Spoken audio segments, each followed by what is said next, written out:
dapat ituloy yung peace rate. Ituloy daw. Kasi dun pa lang sa may gumastos sila ng 100+ million in 11 days. 7 working days. Sketchy po kasi student siya may affected siya, eh. Kaya wala proof na mapakita ko. Yun, Yung mga some side, confidential funds pa, Mary Grace Piatos, yung mga names pa ng No. sketch sila. Para sa akin parang hindi. Parang pinagtatanggol naman din siya, eh.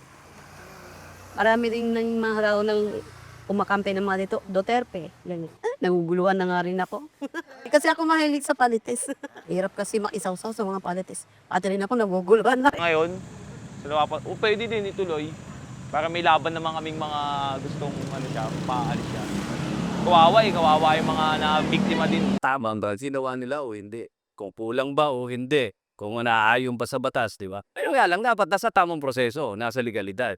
Pero kung wala at wala namang mangyayari, pinopolitika nila kung ano, tayo rin nagiging kawawa, hindi naman sila eh. Kung may ginawa, dapat tanggalin. Kung walang ginawa na sa korte na lang para mapag-usapan na diba? Pakita. Tsaka hindi kami uunlad dyan sa mga issue na yan. Sarili namin makapag-unlad sa amin. Hindi naman kami ang bubuhay sa kanila, eh. Kami yung makakabuhay sa sarili namin. Tingin ko, winking. Patuloy naman. Malabo yan. Kasi nasa likod ni Sara ang karamihan ng mga tao, eh. Kasi yung mga tumitira sa kanya, ginagamit taong bayan. Mas marami yung naniniwala sa kanya. Dito sa Luzon siguro, mas marami yung hindi naniniwala, pero Buong Pilipinas ang labanan dyan, eh. Given na maraming evidence, dapat, I think, matuloy. Pag Gen Z mas bata, mas middle class. Tingin ko lang hindi rin, eh. Kasi din ako, eh. Kumbaga, Duterte din ako. Kasi mas boto pa ako sa kanila, eh, kaysa kay PBBM. Mas pabor ako sa kanila, pamilya, is This is honest that this looking into a partisan prism. Wala nang sin pa name na sa okay, eh. Kay BBM, choose your side. parang mas lalong lumala. Sa survey. Wala na eh. Okta ba yan? Successful na kayo. Parang walang nag-cite nung isang survey. Tuloy. Di ba? Dapat, Buwagin na lahat yan, mga na yan. tama. Senado man o Oh, Kongreso.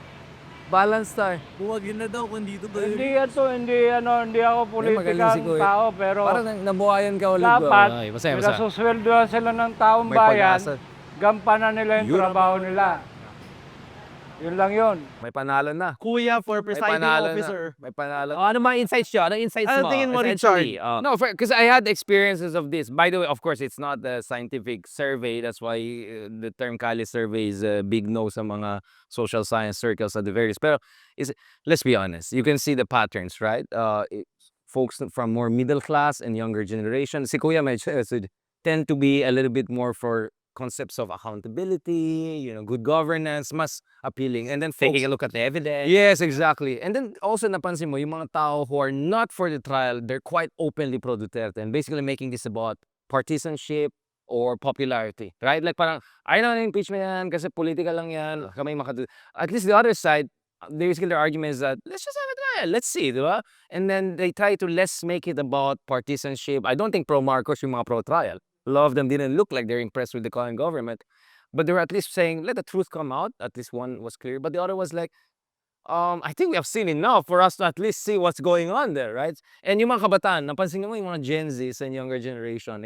But again, this is from the non-scientific Kalya talks. How does this track with your survey? Parang na-approximate nila yung iba't ibang naman sides naman, di ba? Because there are basically three blocks sa public opinion, right? Those who want to gusto nila i-proceed yung impeachment trial, and ang ganda na marinig yung mga rason kasi most of those na gustong ituloy yung impeachment trial nagsasite ng evidence, worries about corruption, and some of them nga, 'di ba, parang they're willing to wait for the truth, 'di ba, kung anong lalabas na katotohanan.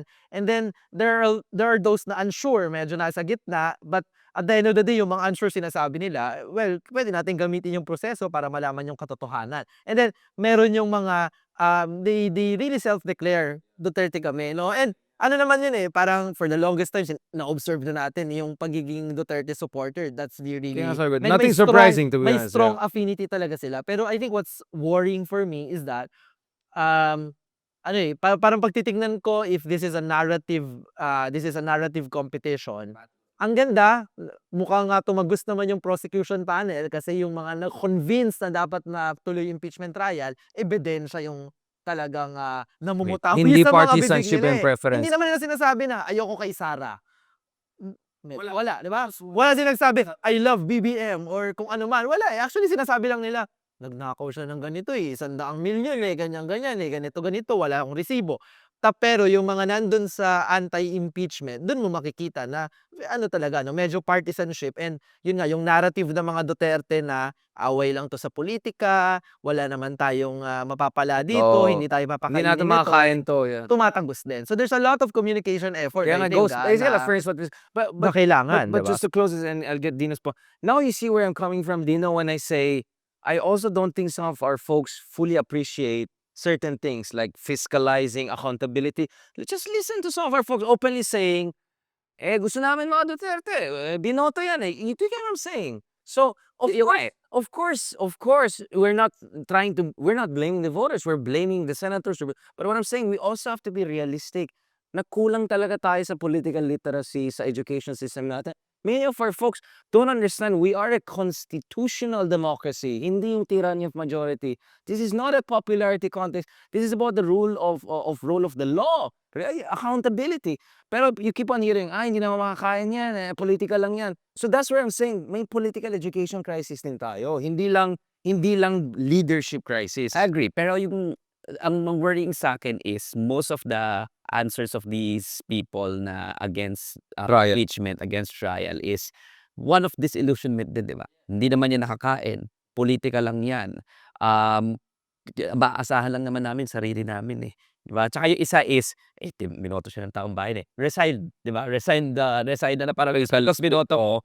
Hindi naman automatically dapat manatili siya sa kapangyarihan. That is precisely the reason why. So I think ang take out din, especially for that side of the discourse, no, of the spectrum is effective sila in hijacking yung disillusionment at saka hijacking yung conversation in terms of saying politika lang yan. And I think the prosecution panel has to have parang a response and parang a tactic on how to confront that, di ba? And has to have credibility. And they have Because all they have to do the other side is, wala rin kayong credibility, corrupt din kayo. Yung hindi lang isa pang line nila eh. ay corrupt na sila corrupt eh. Alam mo yan mga Yeah, yung ganyan mindset. ang finally is I don't know, 'di ba? Kasi some of them, I don't know if it's lack of political education or ang mas nakakatakot is Duterte kami, pinili namin yan eh. Hindi ko alam kung lack of political It's all of education. the above, yeah. No, It's so, all, for me, it's not either or. It's all of the above. It's just a question of which is, for me, I think we have to admit, aside from the usual crisis of leadership, katrapuan, na kulang talaga tayo. I'm saying this from a point of compassion. Na kulang talaga tayo in terms of raising political literacy about what a constitutional democracy is about. It's not only about governance in terms of delivering service. It's also about good governance. It's about accountability. It's not only about providing things that you can eat. It's also about justice, human rights. You know what I'm saying? Yung mga ganun. So, I don't disagree with anything you have said. I'm just saying, it just shows us ang hirap ng trabaho ng prosecution team. Pero mas mahirap yung trabaho natin bilang public educators. And that is why we have this show. And, Gusto ko lang habulin na sige lang. Madaldal. Gusto ko lang habulin na, but it also ties really well doon sa mga nag-aaral ng Duterte politics na isa sa greatest role and impact talaga ng rise of Duterte in Philippine politics is demobilization of the people. Kaya sila hirap na hirap mag-come up with a protest eh. Kasi ang energy nila, ang base nila, no, yung constituency nila is demobilize Filipinos. Resigned to their fates, di ba? Wala na tayong magagawa dyan, ganyan naman mga nag-aaway sa politika. Ayoko na, hindi ako nakikinig ng balita, ayoko na, hindi ko naman masyadong gusto yan. Wala namang magbabago. So, it's Therefore, really, leave it to Duterte's to decide for everyone and exactly, bring no? discipline. Kaya yung ganyan. strongman, siya na Yeah, bahala. siya na diba? bahala. Ano to eh, actually, Outsource. you are surrendering your sovereignty. Diba? Kasi ang sovereign, taong bayan eh. Pero dito, bahala na kayo na mag-decide para sa akin. Pero tama ka Richard na Dutertes may be taking advantage of this constituency, nire-reinforce nila, diyan galing ang energy nila, pero hindi naman sila yung nagpanganak lang sa ganitong klaseng mga tao, right? I mean, for the, 'di ba, They for the weaponize past grievances, for the past legitimate administrations grievances naman, 'di ba? Ibig sabihin, meron tayong population na eto talaga yung kanilang sentiment na yung politika hindi para sa amin. So beyond the impeachment as well, that the challenge is how do we then, aside from yun nga, making the appreciate constitutional democracy, ay paano nila mararamdaman na yung magandang politika, yung tamang paglaban sa politika ay para sa magandang buhay, magandang araw-araw, 'di ba? I think that's really the Just to challenge add on there. this, actually, Dutertismo is a unique phenomenon among populists because if you look at other populists, whether it's the MAGA movement, Chavismo, National Front, they actually can mobilize millions of people on the streets for events, right? Or at least hundreds of thousands. You notice during whole Duterte period, after the meeting, the Avance and so actually it's a weird, like online, everyone excited, but actually it's demobilization in actual politics. That's why our challenge is not only political literacy, but giving hope to people, giving them hope that there could be a politics beyond both palpak liberalism, but also Ako naman, Ang ano ko doon ay strong fans, weak citizen. Kung ma-convict si Sarah ako, I think that this is a big win because it means that finally the Duterte spell is over. And I think for the longest time, the question is that, is this a democracy or a monarchy of the Duterte family? Can this nation stand up against these very few members of the Duterte family that has put our country into this situation for the longest time? Steps moving forward, our senator judges, each and every one of those senator judges are very sensitive when it comes to public opinion. So my hope is that Filipino people, the public, will continue to put pressure on the Senate to do a fair, independent, impartial trial and do by their and fulfill their constitutional obligation. Hindi, para sa akin, ang nasa trial ngayon ang ating constitutional democracy. Whether naiwala pa rin tayo sa rule of law, accountability, or ito ay popularity contest lang. So if ma-quit siya, ibig sabihin we're unfortunate in a situation kung saan partisanship ang ito at cynical ang mga tao. Kung ma-convict siya, that means may pag-asa pa yung ating constitutional democracy. But nevertheless, mahabang usapan ito. So the trial should not only happen, it should be in a way that actually restores people's faith in the institutions, beginning sa Senado. You have no idea how many people are saying, abolish na lang yung Senado na yan, which just tells you how problematic and besieged the integrity of that once upon a time higher house is nowadays. mga komrad ko dito reflective, no? Pero naisip ko lang, Real Talk Republic ito. Gusto ko lang sabihin, ang tagal kong nananahimik kasi pinag-iisipan ko ano bang sasabihin ko dito sa mga narinig ko. Para dun sa mga narinig ko na iba, para lang sa akin, no? Tama na yung kalokohan ninyo na parang Duterte pa rin. Tama na yan, ninanakawan na kayo, niloloko na kayo, pinatay na yung maraming Pilipino, harap-harapan na kayong GDG, nagbago. So sa akin, tama na yung kalokohan nyo yan, tama na yung blind loyalty na yan, gawin nyo namang accountable to mga Fanatics sa police. medyo nakakasuka na. Yeah. Medyo nakakasuka na. So, Real Talk lang tayo, dahil Real Talk Republic ito. Hi everyone, I'm Richard Hidarian. I'm Dino De Leon, I'm Cleaver Guelles. and this is Real Talk Republic.